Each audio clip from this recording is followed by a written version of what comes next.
jari dengan di tangan, dengan di lengan atau lengan atas sama.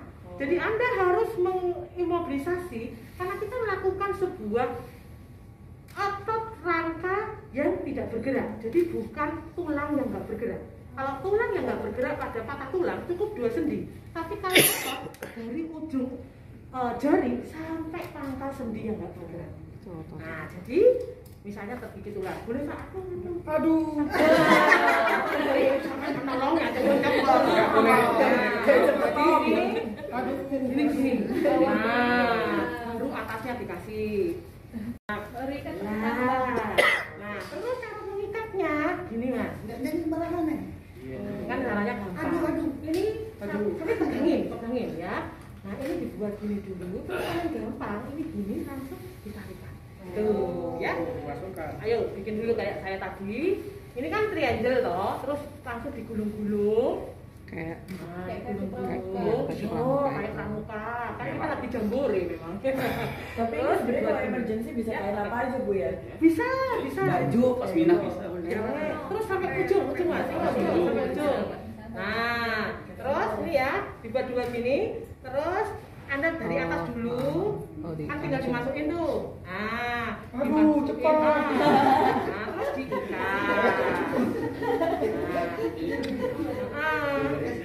Yo, dikasih kencang. Ya kenceng ya teman-teman. Kenapa? Kalau dia tidak kencang, maaf kami yang di online nggak kelihatan, kehalangan boleh. Kelihatan tubuhnya aja boleh. Terus tadi kan ada video. Buat lagi. Ali buat di belakangnya. Iya, harus kencang nggak? Yo, kalau nggak kencang dia tidak imobilisasi karena bergerak. Nah, terus ini. Terus di tengahnya ya, Mas ya. Pokoknya sebetulnya 2 atau 3-nya tergantung tangannya. Semakin panjang tangan ya semakin banyak. Oh, panjang tangan. Kalau anak kecil kan pendek tuh, mungkin ya 2 aja cukup. Terus kainnya kain kecil gitu ya Kak. Cai, cepat Cai. Nah, terus ikatnya gimana? Satu Ayo ke sana. Pur yang sabar ya. Jangan Jangan nangis. Nah, oke. Itu nggak apa-apa ya kan jarinya masih bisa gerak tuh. Iya, nggak apa-apa. Karena kan sebetulnya kalau ini sudah ini kan dia tidak bergerak secara ototnya. Ototnya Ya. itu kan. Otot. Kalau mau di sini ya ini ya dikasih lagi nanti gitu masih. Yang saya rasakan sekarang kram dok. Iya. Ini sekarang. Jadi kalau kram apa? Bapak duduk yang enak supaya enak. Nah, jadi tidak harus setinggi jantung, salah, udah ada hubungannya dengan jantung. Jadi seenaknya dia gini. Nah ini 4 jam naik motor, ya gini aja. Kemudian pegel ya ini nggak apa-apa. Yang penting nggak gerak. Nah, ada masalah. Jadi dengan cara seperti ini sudah membuat otot tadi tidak mengalami kontraksi. Masalah jadinya masih bergerak gitu ya nggak apa-apa. ya apa kan yang keronjol badannya, bukan tangannya. Coba. Ayo naik motor. Sekarang saya minta yang tenaga medis melakukan elastic band dari ujung. Nah, ya lakukan kayak biasa. Jadi kayak Anda melakukan itu jangan lupa AVN-nya. Tadi Anda lihat arteri, vena, dan nervusnya. Ketika dia jadi biru, Anda harus longgarin. Berarti ini nggak boleh kalau duduk kita Betul. sebagai evaluasi. Ya, evaluasi AVN-nya di sini dok. Kan gini. Nah, di situ. Terus. Ayo Mas, bantuin. Oh iya, ada nanti nyambung. Ayo panjang toh. Ya. Kadang-kadang tangan panjang. Ini panjang tangan. Panjang tangan. Nah ini dok ya, tarikannya adalah 55 mm lagi. Makanya aku bawa ini dari Australia karena gini, ini kan segi 4. Ketika dia ditarik, dia akan jadi bujur sangkar. Ini 55 mm lagi. Oh, ada tandanya. Nanti Kementerian Kesehatan tuh beli kayak gini. Kalau Anda mau beli kayak gini, WA saja saya tak kasih aja. Kan di Kementerian Kesehatan banyak tak. Minta bayarnya bisa. Iya, ini kan bujur sangkar. Kalau ditarik ini jadi bujur sangkar itu 55 mm lagi. Penandanya. Nah ini dokter nariknya juga benar gitu dok ya. Ditarik. Nah bentuknya adalah seperti pucuk regu. Jadi separuh di sini, separuh di atasnya. Oh, Jadi saling menutup gitu. Jadi bukan begini saja, tapi seperti pucuk regu. bujuk rebung. Seperti bujuk rebung. Tapi untuk ini yang boleh melakukan hanya tenaga medis ya, karena tergantung pada AVN tadi. Saya takut kalau yang bukan medis kan warek beneran gitu. Warek. Keburuan. Iya. Nah, sekarang coba pakai ini ya Mas ya, cobaan. Kok pakainya ya? Ini nyawa Jennifer Morris nih di kampung. Kita sedikit aja dulu dong. Gitu, terus coba ditindih, ditutupi pakai ini. Nah, caranya nanti ditarik ya Mas ya sampai berbentuk bujur sangkar betul. Nah, itu 55 mm lagi. Nah, terus tarik. Tarik lagi. Nah, sampai bujur sangkar. Oke, terus. Tarik lagi sampai bujur sangkar. Nah, ya. Terus tarik lagi. Nah, nanti itu 55 mm lagi. Ya, oke. Itu memang anunya, kan caranya. Soalnya kalau tidak 55 mm Hg, artinya dia tidak mempressure. Ini gunanya untuk kalau lehernya pakai kornet, gitu ya, oke ya. Gampang toh? Lebih gampang ya. Nanti kalau misalnya susah cari ini, WA aja, nanti tak kasih. Samanya apa? Pressure bandage imobilisasi. Jadi ini khusus memang untuk gigitan ular. Pressure bandage ini Kementerian Kesehatan lagi beli banyak untuk ini. Nanti tak mintakan 1 atau 2 gitu ya. Nah minta tahu bapak. Pakai peniti sama kulit. Nah sekarang mana tadi bagian imobilisasi bagianmu. Oh. Nah dokter sama perawatnya selesai elastik bandage, silakan. Oh tetap double kayak gitu. Oh ya, karena kalau cuma gini toh tidak imobilisasi. Ini cuma pressure bandage. Ini yang disebut imobilisasi. Sabar. Masih sakit rupanya. Mana jembatan kayak tadi gimana dong? Harus gercep. Cepat menjalar ya. Gercep. Ini neurotoxin cepat menjalar berarti. Tapi jadi gerak-gerak ya. Kalau terlalu kencang nanti panik dia. Ini kan ada AVN-nya. Nah, perawat dan dokternya biasanya melihat AVN-nya itu. Bapak bisa tanya dong. Nyeri enggak? Coba tanya sekarang. Bapak nyari nggak Pak? Udah mulai sampai sini. Nyari ya? Iya, sempat ya. Cocok ini. Bukan nyeri lagi untuk tes AVN-nya. Apa dok? Ini kalau kena tawon apa kan di sini ya merasakan. Tesen dok. CRP. CRP-nya gimana? Masih kurang dari 2 detik. Masih oke. Berarti tidak terlalu kuat tadi ya. Udah digunting guys. Kenapa Jarinya ya digunting. Kok camping Mas Pur? Iya, kalau praktek kan APN juga ketika kalian melakukan imobilisasi. Tapi setidaknya kalau praktek 2 sendi. Kalau ini dari ujung ke ujung. Antara sini sama aja. Iya. 6 jam. Sampai ketemu dokter. Habis salah semua. Jadi ini dibuka satu. Kalau dia jadi sistemik, Anda harus memberikan anti bisa ular kalau jadi sistemik kan. Berarti pertolongan kita first aid-nya gagal. Jadi dia harus dibuka. 2, kalau ini sudah 48 jam, tidak ada tanda sistemik, berarti pertolongan kalian Berhasil. Buka aja, suruh pulang dia. Suruh pulang. Pulang. Jadi sekarang anggap aja 48 jam dia tidak jadi sistemik, jadi bukaan ayo. Ketika pemberian anti bisa ular, maka imobilisasinya tidak. Kenapa? Sudah ada gunanya kan? Imobilisasi kan gunanya untuk first aid supaya tidak jadi sistemik. Kalau sudah jadi sistemik, Jadi kapan diberikan yang ampul yang murah di atas? Oh, nah kalau antikolin esterase diberikan ketika masih ada imobilisasi karena dia diberikan ketika mulai ada tanda-tanda sistemik yang awal. Misalnya Bapak mulai merasakan kok matanya ini jatuh, kok nggak bisa dibuka. Tapi ketika kan gini dok, ketosis itu ada meterannya. Jadi kalau Anda lihat dia masih kurang dari 2 mili, berarti masih mild. Jadi pakai garis. Artinya Anda harus berikan antikolin esterase, tapi imobilisasinya masih dipasang. Ketika sudah 2 mm sampai 4 mm, berarti dia sudah moderate sampai yang berat. Anda butuh anti bisa ular, baru dibuka semuanya. Antikolin esterase, neostigmin atau metilneostigmin atau prostigmin. Itu yang sebaiknya ada. Ada. Jadi pas emergency itu harus ada. Nah, nanti kalau kalian mau tak kirimin aja gak apa-apa. murah, 17.000 aja. Kan tak kirimi contohnya. Jadi kalian nanti bisa beli di apotek gitu. Misalnya, oh ternyata susah di sini susah. Agak susah dok, di puskesmas pun itu Nggak ada. Ya, oh tapi kan puskesmas belum dicek lagi. Ini udah tak belikan 2.000 ampul, 20.000 ampul untuk seluruh Indonesia. Jadi kalau nanti Anda susah mencarinya, silakan WA aja dan tak kirimin. kalau di rumah sakit ada di OA pasti biasanya. ada Ya. anestesi pasti pegang. Ya, sama miastenia grafis di neuro ya. Jadi tapi kalau Anda ternyata susah di Pulau Berau, di daerah Berau ini susah, WA aja dan tak kasih. Murah kok 17.000. Bu tadi yang tadi mau nanya kalau yang Mana dulu yang mau tanya nih?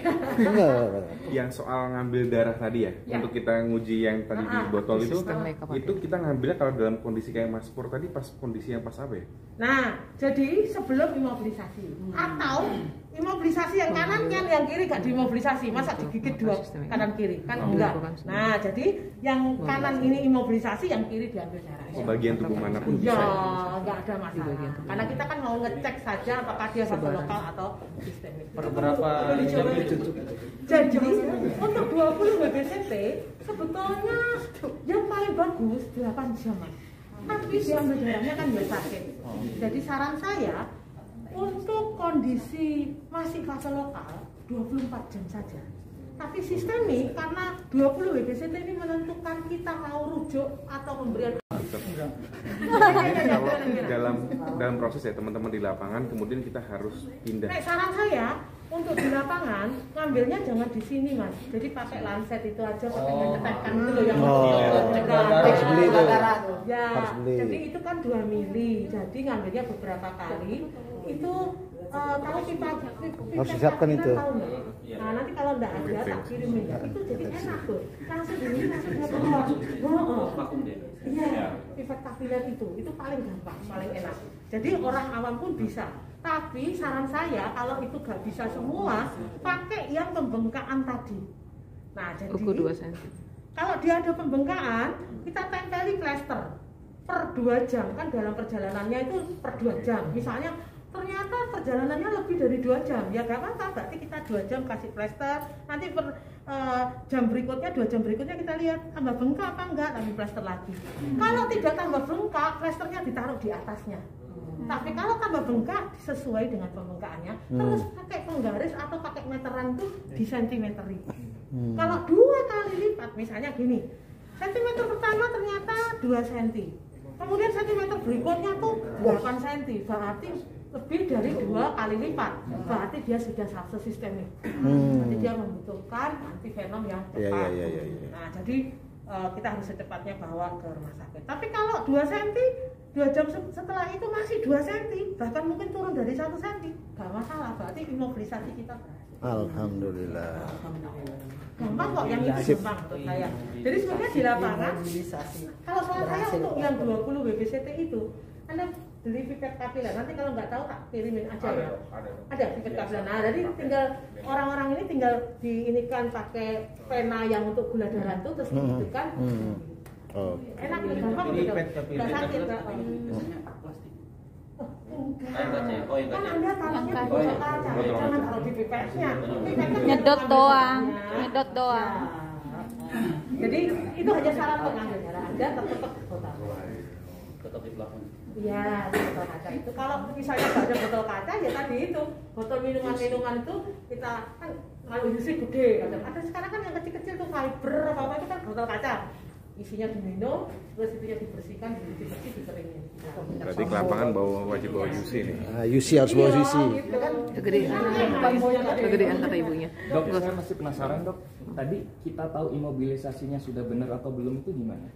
Nah, imobilisasi yang benar dan sudah berhasil adalah tanda dan gejala sisirnya tidak muncul. Nggak, maksudnya yang tadi pas sama teman-teman yang sama kita aja. Gini, maksudnya imobilisasi biasa bukan fase pendek. Nah, imobilisasi yang dengan spalak saja tahu itu berhasil adalah dari gejala sistemiknya muncul atau tidak.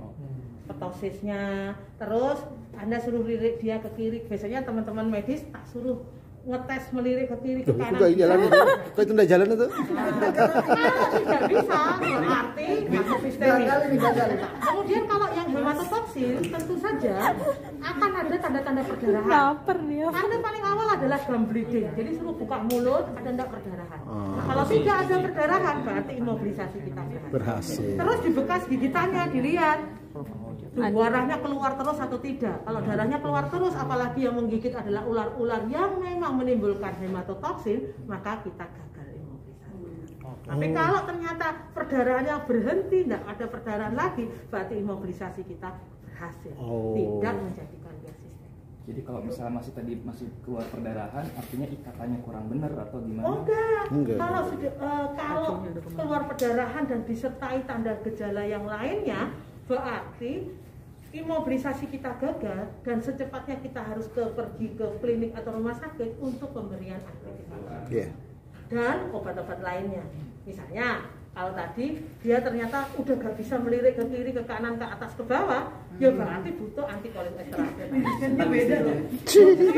Ini apa? Melirik ke kiri, ke kanan.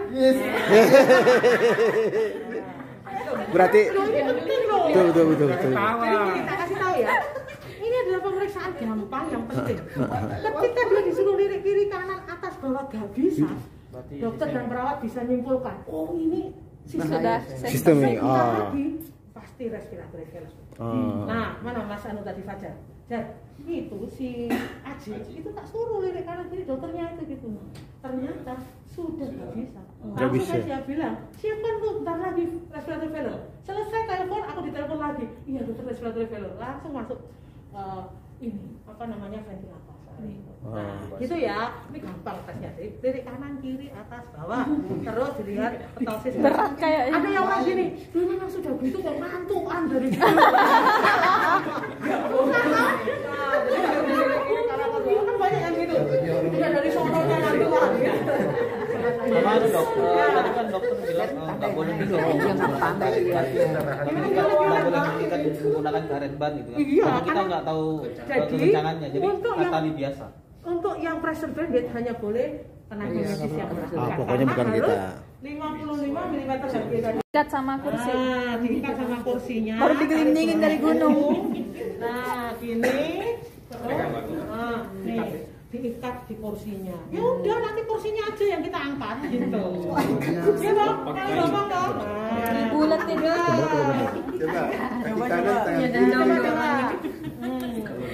Coba. Di kursi mobil buka kursi mobilnya aja. Berapa sih? Di ban mobil. Di mana? Nanti biar digelus di ban itu. Jadi kalau bergerak makin cepat itu. Nah, jadi begitu saja. Tugas kalian adalah mengangkat kursi ini. Coba. Ini bisa begini. Bisa. Dok, sambil berproses, kalau pas kegigitan tuh sadar itu penting ya dok? Tidak sebetulnya, karena pada kasus yang neurotoksin, ketika dia mengalami penurunan kesadaran, berarti dia sudah masuk fase histeris. Ya, jadi bukan masalah sadar itu penting. Saya ada pasien gini, ada pasien tuh neurotoksin kan, terus sama temannya dia, bangun, pasti akhirnya. Jadi kalau dia mengalami penurunan kesadaran itu, berarti ada efek final yang mulai sistem. Ya cuma gini loh Mas, ini kan puluhan tahun tuh ilmunya kan sudah ilmu sesat semua. Dua di akhirnya jelas gitu. Jelas. Ya, kami ini tidak selalu bersama dengan tenaga medis kalau pasien. Iya. Jadi nggak usah pakai pressure banded, cukup Anda membawa yang kayak gini. Kalau saranku nih ya paling tidak itu membawa kainnya aja. Kalau yang rigid kan bisa pakai tongkat kayak gini, tapi yang kainnya ini agak susah. Jadi oke, sekarang kalau kita bisa. Tapi untuk yang kaki seperti ini dokter harus mempunyai drapernya atau mempunyai tandunya, karena dia harus tidur. Kalau nggak mungkin suruh tidur dengan sepanjang ini, ya toh? Ya, suruh tidur. Nah, yang pendek juga ada kan ya, oh ya. Nah, yang panjang-panjang itu untuk kaki, nah yang pendek untuk tangan. Jadi kalau yang pendek gini bisa dok sambil duduk, bisa. Nah, jadi bisa dipakai kayu atau pakai. Capek tangannya. Ini punya siapa dok? Ini bisa dipakai. Bisa. Ya. Dok, kalau gigitannya di badan tubuh. Jadi kalau di badan tubuh paling bagus adalah seperti yang saya omongkan, suruhlah dia tidur atau duduk dan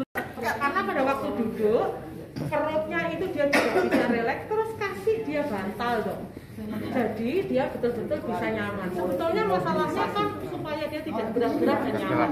Ya. Jadi bukan di bukan diikat. Suatu hari saya ngajari ini ke PPDS Bedah di salah satu universitas. Sore harinya saya ditelepon dengan kepala perawatnya. Mereka cerita bahwa ada satu pasien gigitan ular dibuat mumi oleh si PPDS. Jadi mumi. Jadi seluruh tubuhnya dimobilisasi, lalu pakai gini ya, terus dihabiskan tuh perban, jadi tinggal mata sama dikasih rokok. Saya bisa ngomong, saya bilang gini, berarti tadi dia sudah sesat mendengarkan itu saya. Karena sebetulnya saya nggak ngajari begitu. Jadi cuma imobilisasi di tempat gigitan. Kalau gigitan itu di perut, ya buatlah dia senyaman mungkin supaya nggak bergerak perutnya. Kalau perut saya biasanya kan ibu hamil itu sering kegigit ular. Jadi dia biasanya ular hijau ketika ngambil sayur dan sebagainya perutnya tergigit. Karena kan ibu hamil besar gitu kan. Jadi saya suruh tidur, saya kasih 2 bantal di kiri kanan, kemudian saya kasih analgesik. Gitu. Itu oke. Analgesik itu kayak paracetamol. Anti nyeri. Karena sebetulnya ketika orang tergigit ular, masalah utamanya adalah nyeri. Kan protein asing masuk. Dan itu kok imobilisasinya modelnya gitu ya. Kepalanya bisa diperban. Oh, gitu. Jadi kalau kepala, maka kalau pakai collar neck kan kena kepala. Goyang-goyang. Atau kalau nggak punya collar neck, kasih bantal head imobilisasi. Bantal kanan kiri itu. Ya, Anda kan tahu tuh apa namanya itu? Bantal leher. Ya, bantal leher bisa dipakai soal dia tak goyang. Dok mau nanya, berarti kalau misalnya ke lapangan ini kan teman-teman nggak semua tenaga medis, berarti kan bisa bawain kayak misalnya anti nyeri itu yang tablet. Oh enggak. Kalau Anda bukan tim medis, pemberian anti nyeri juga nggak boleh. Berarti sebatas Misalnya gini, imobilisasi. ketika Anda memberikan itu, orangnya alergi, Anda tambah bermasalah. Karena tidak semua orang di Indonesia itu tidak alergi. Paracetamol aja dok ya. Banyak kasus Stephen Johnson akibat paracetamol karena alergi. Nah, tapi kalau ada tim medis, pemberian analgesik itu sudah sesuai dengan mereka. Saranku ya dok, Mbak, yang penting adalah imobilisasi tadi mengurangi rasa nyerinya dengan membuat itu nyaman. Jadi tadi ini seperti ini sebenarnya sudah bagus karena ini kayunya sudah dilapisi sehingga empuk. Kalau tidak, ini kan gatel, nyeri gitu kan ya. Tapi kalau di lapangan beneran nggak ada seperti ini, ya bisa. Atau dengan kayu bambu, tapi Anda lapisi dulu dengan sesuatu. Misalnya lapisi daun-daunan dan sebagainya supaya empuk, tidak menggeser-geser lukanya. Berarti satu-satunya yang kita lakuin, maksudnya selain tim non medis adalah lakukan mobilisasi yang benar. Imobilisasi. Jadi kalau mobilisasi itu bergerak. Kalau ini tidak. Bu. Saranku ya Mbak, kalau dalam kondisi gini bawa selalu kain. Bawa sesuatu yang tempatnya double kayak tadi ya, pakai kaos sama kemeja, karena itu akan bisa dipakai apa? Pada sengatan tawon pun, makanya pada sengat begitu, maka Anda bisa lepaskan bagian yang di luar, kemudian dicelup di air dan bisa untuk mengopres sengatan-sengatan tadi. Bu, selama 48 jam tadi kan kita ngetahui imobilis atau tidak kan, berhasil tidak kan. Nah selama dari 0 sampai 48 itu apa yang harus kita lakukan ini kepada yang bersangkutan? Tentu saja Anda harus membawanya ke tempat pelayanan medis. Kondisinya ibaratnya nggak bisa kita kemana-mana lah, di hutan. Kalau bisa kemana-mana di hutan. Di hutan aja, di hutan. Maka yang harus dilakukan yang tadi tuh, kalau ada bengkak maka per 2 jam dilihat pembengkakannya tambah atau tidak. Nomor 2, kalau bisa melakukan 20 WBCT tadi dengan alat untuk mengecek gula darah, diambil 2 mili ya, pakai pipet yang tadi itu, maka bisa dilihat apakah cair atau encer. Kemudian lakukan imobilisasi dengan bagus, maksudnya satu, nyerinya itu kalau dia tambah nyeri dan sebagainya, berarti imobilisasi kita kadang terlalu kencang atau membuat tidak nyaman. Jadi imobilisasi yang nyaman, yang berhasil akan membuat pasien ini tidak menambah keluhan. Ya, maksudnya gini, kondisi di Medan yang tidak mungkin kemana-mana. Maksudnya gini, apakah misalnya selama kan Anda bukan medis. Iya, kita ngasih makan kah atau apa begitu? Iyalah. Maksudnya enggak. Enggak, maksudnya tuh apa? Kira-kira apa ada pilihan-pilihan lain? Misalnya ngasih makan yang model gimana? Tadi kan saya bilang, kalau behaviornya ya tetap makan 3 kali, pakai nasi, pakai lauk, pakai sayur, pakai minum, ya. Iya. Untuk makanan yang lain tidak, ya pokoknya makan normal saja. Tidak ada indikasi digigit ular terus makan sambelnya lebih banyak. Nggih, sun. Yang kedua, mengurangi pergerakan tadi. Nah, jadi kalau orangnya tambah banyak keluhan, Anda harus memikirkan ide, karena kan ini nggak bisa dibawa kemana-mana. Iya. Untuk membuat dia nyaman.